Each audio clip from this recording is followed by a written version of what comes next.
बुरी तो नहीं। भगवान का दर्शन उनको अंतिम समय पर हुआ। सबसे ज्यादा कष्टदायक मृत्यु किसकी हुई? जोर से बोलिए। उसका रीजन?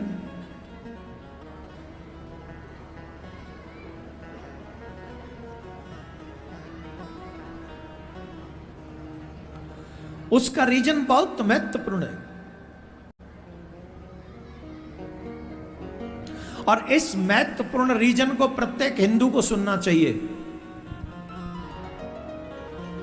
प्रत्येक हिंदू को यह रीजन सुनना चाहिए। इतने बलवान गंगा पुत्र शांतनु नंदन पितामह भीष्म की मृत्यु इतनी कष्टप्रद क्यों हुई? कितने दिनों तक तो उनको बाणों की सैया पर सोना पड़ा, अंग प्रत्यंग बाण से छिदा पड़ा है।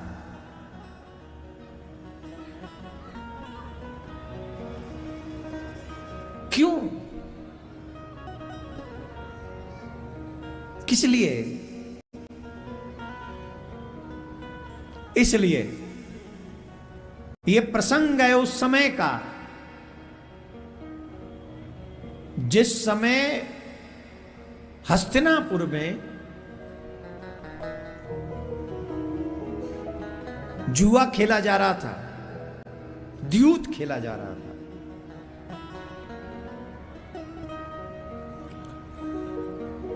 पितामह भीष्म वहीं थे।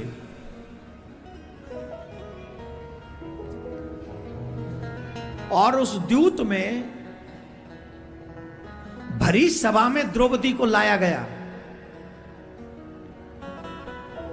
हम चाहेंगे 30 मिनट एकदम शांत रहिए। द्रौपदी को लाया गया भरी सभा में, वो भी रजस्वला स्थिति में। कौन सी स्थिति में? आजकल जैसी स्थिति है वैसी नहीं।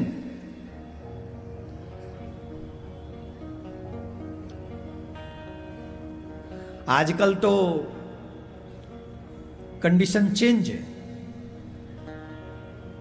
लेकिन जो सनातनी धर्मपरायण माताएं बहनें हैं वो चाहे रजस्वला स्थिति में चाहे काम पे चली जाती हों और 10 काम करती हों, इसके बावजूद भी 2-3 काम तो वो नहीं करती हैं। कम से कम पूजा तो नहीं करती हैं, मंदिर तो नहीं जाती। अब कई मजबूरियों में कई काम करते हैं, मैं उसकी परमिशन नहीं दे रहा हूं। कई मॉडर्न लोग कह देते हैं पहले व्यवस्थाएं नहीं थी, व्यवस्थाएं हैं।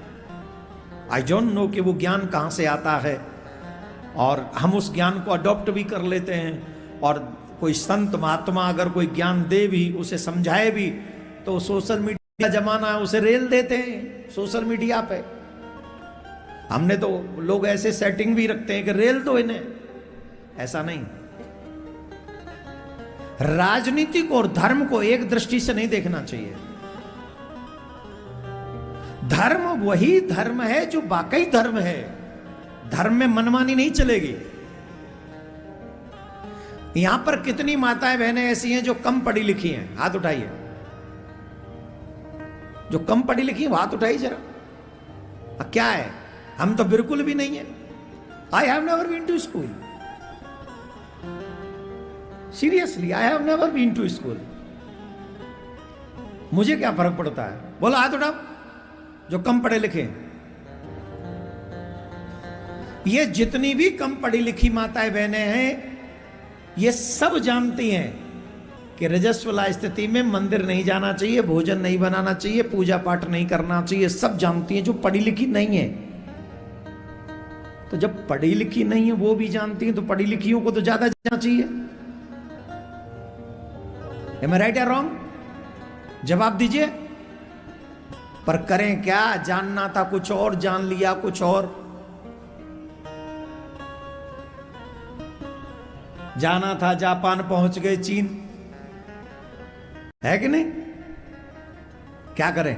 राधे राधे बोलना पड़ेगा, जोर से बोलना पड़ेगा।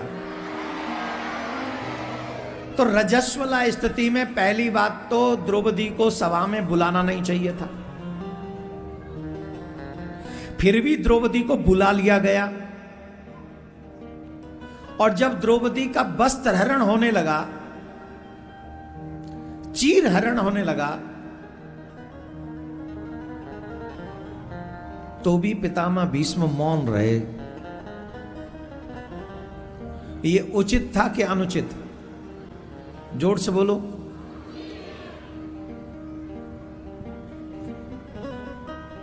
सामर्थ्यवान थे वो,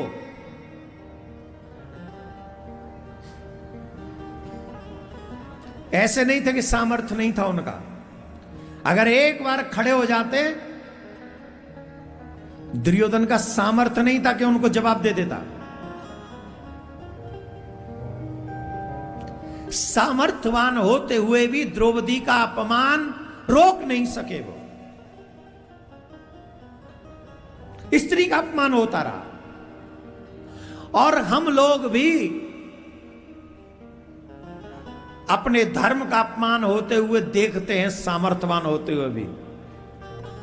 और एक बात कह के रह जाते, अकेले मेरे करने से क्या होगा। मैंने कई ऐसे सामर्थ्यवान लोगों को देखा है जिनकी सामर्थ्य में कोई कमी नहीं, जिसे चाहे डायरेक्ट कॉल लगा दे, इतनी सामर्थ्य है। इतने बड़े बड़े लोगों से पहचान है लोगों की। लेकिन तिरुपति बालाजी के प्रसाद में मिलावट क्यों हुई, पशुओं की चर्बी क्यों मिलाई गई, इस पर एक वक्तव्य हम लोग नहीं दे पाते हैं। आजादी के बाद से हमारे ही मंदिर सरकार के अंडर क्यों है, इस बात पे हम लोग बोल नहीं पाते हैं। पाकिस्तान का बंटवारा हो गया, उसके बाद भी पाकिस्तान में, हिंदुस्तान में वक्फ बोर्ड है, पर आजादी के बाद भी सनातनियों के लिए सनातन बोर्ड क्यों नहीं है, हम बोल नहीं पाते। हम मौन रहते हैं। आप इतने बड़े लोग, इतना बड़ा जन सैलाब, ईमानदारी से बताइए, क्या हमको मौन रहना चाहिए? अपने पूजा परंपराएं मंदिर नहीं बचाने चाहिए? अपने मरते हुए बच्चों को नहीं बचाना चाहिए? अपने बच्चों को चरित्रवान नहीं बनाना चाहिए? बोलो ना, कौन बनाएगा? किसकी जिम्मेदारी है? कौन निभाएगा ये ड्यूटी? हम अपनी आंखों से अपने समाज को मरता हुआ देख रहे हैं। हम अपनी आंखों से तिल तिल अपने देश को टूटता हुआ देख रहे हैं। अपने जीते जी अगर आज स्टार्ट नहीं किया तो यकीन मानिए हम अपनी आंखों से इस भारत के टुकड़े टुकड़े देखेंगे। और इसके जिम्मेदार आने वाली पीढ़ी नहीं, मैं और आप होंगे। आप भी होंगे उसके जिम्मेदार, मैं भी होऊंगा उसका जिम्मेदार, हम सब होंगे उसके जिम्मेदार। क्योंकि हम सबको अपना अपना स्वार्थ है। सबको 195 लोगों ने इस भारत की अस्मिता के बचाने के लिए नहीं, लुटाने के लिए वोट किया। वो 195 हिंदू थे। उनमें 37 में से एक भी ऐसा व्यक्ति नहीं था जिसने वक्फ बोर्ड के बिल के पास में समर्थन किया। एक नहीं था। 37 में से 37 मतलब 100%। वो अपने धर्म के साथ खड़े हैं। और हमारे 95%, 95 तो चले ही गए। सनातन बोर्ड की आवाज एक सांसद ने उठाई, वो हमारे आगरा के सांसद चाहर साहब ने। एक व्यक्ति ने भी नहीं कहा कि सनातन बोर्ड बनना चाहिए। इसका मतलब है, अच्छा यहां कौन कौन चाहता है सनातन बोर्ड बनना चाहिए? आप हाथ उठा के बता सकते हैं, हम इतने में ही मान जाएंगे। कौन कौन चाहता है?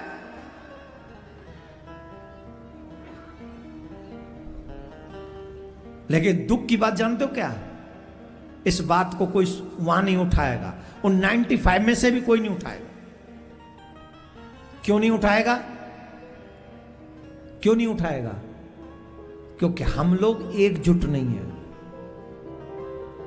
हम उन 195 लोगों से नहीं पूछेंगे तुमने सनातन बोर्ड के लिए आवाज नहीं उठाई, पर तुमने उनके विपक्ष में वक्फ बोर्ड के पक्ष में वोट तुमने क्यों किया? हमने पूछना चाहिए। एक बात ध्यान से सुनना, पितामह भीष्म ने कोई अपराध नहीं किया था, पर सामर्थ्यवान होने के बावजूद भी उन्होंने अपराध होने से रोका नहीं था। वही मृत्यु हम सबको भी प्राप्त होगी अगर अपने धर्म को मिटते हुए देखेंगे और धर्म को बचाने के लिए आवाज अगर हमने नहीं उठाई तो, आवाज नहीं उठाई तो। हमारे शास्त्र कहते हैं धर्मो रक्षति, जोर से बोलिए, धर्मो रक्षति। आता नहीं है? याद कर लो, धर्मो रक्षति रक्षिता, धर्मो रक्षति रक्षिता, धर्मो रक्षति रक्षिता। याद करो, धर्मो रक्षति, जोर से बोलो, धर्मो रक्षति। जो धर्म की रक्षा करेगा धर्म उसकी रक्षा करेगा। और धर्मो हतो हतो हंति। अगर तुम धर्म की हत्या करोगे, आज नहीं तो कल ये धर्म तुम्हारी हत्या कर देगा। Just listen to me. जब धर्म हत्या करने पे आएगा ना तुम्हारी, तब वो नहीं देखेगा कि तुम कितने बड़े और कितने छोटे आदमी हो। पितामह भीष्म को बाणों की सैया पर लिटाने वाला है ये धर्म। क्यों? क्योंकि तुम सामर्थ्यवान होकर भी धर्म की रक्षा नहीं कर सके। मैं आप सबसे भी आग्रह करूंगा, आप सब चाहते हैं कि बुढ़ापे में आपके बच्चे आपकी सेवा करें। क्यों करें? किस लिए करें? आपके बच्चे आपकी सेवा क्यों करें? नौकर है क्या वो आपके? आप कहोगे नहीं, यही धर्म है। तो जिस धर्म के कारण तुम ये चाहते हो कि तुम्हारे बच्चे तुम्हारी सेवा करें, उसी धर्म की तुमने कितनी सेवा की है? बताओ जरा, कितनी? ठाकुर जी के भोग में पशुओं की चर्बी मिला दी गई और तुम्हारा हृदय नहीं फटा। मौन बैठे रहे। कलम में लिखने की सामर्थ्य नहीं, जिब्या में बोलने की सामर्थ्य नहीं, कानों में सुनने की सामर्थ्य नहीं। और अगर कोई आवाज उठाए तो उसके पीछे खड़े होने की सामर्थ्य नहीं। हिंदू कायर है। यह तब तक नहीं जागेगा जब तक आक्रमण इसके घर तक नहीं पहुंच जाएगा। मंदिर पे होता रहे कोई फर्क नहीं, धर्म पे होता रहे कोई फर्क नहीं, हिंदुओं पे होता रहे कोई फर्क नहीं। ये तब जागेगा जब खुद के घर पे हो, और जब खुद के घर पे हो तब आशा करेगा पूरा देश मेरे साथ आ जाए। आएगा तब, आएगा तब। तुम जब कृष्ण के साथ नहीं खड़े हुए तो तुम्हारे साथ कोई खड़ा होगा? जा कर ले खड़ा कंस को, शिशुपाल को, दंतवक्र को, वही खड़े होंगे। कृष्ण तुम्हारे साथ नहीं खड़ा होगा। धर्मो हतो हतो हंति। मैं बात इसलिए कह रहा हूं कि भगवान श्री राम ने यहीं से धर्म की विजय प्रारंभ की थी।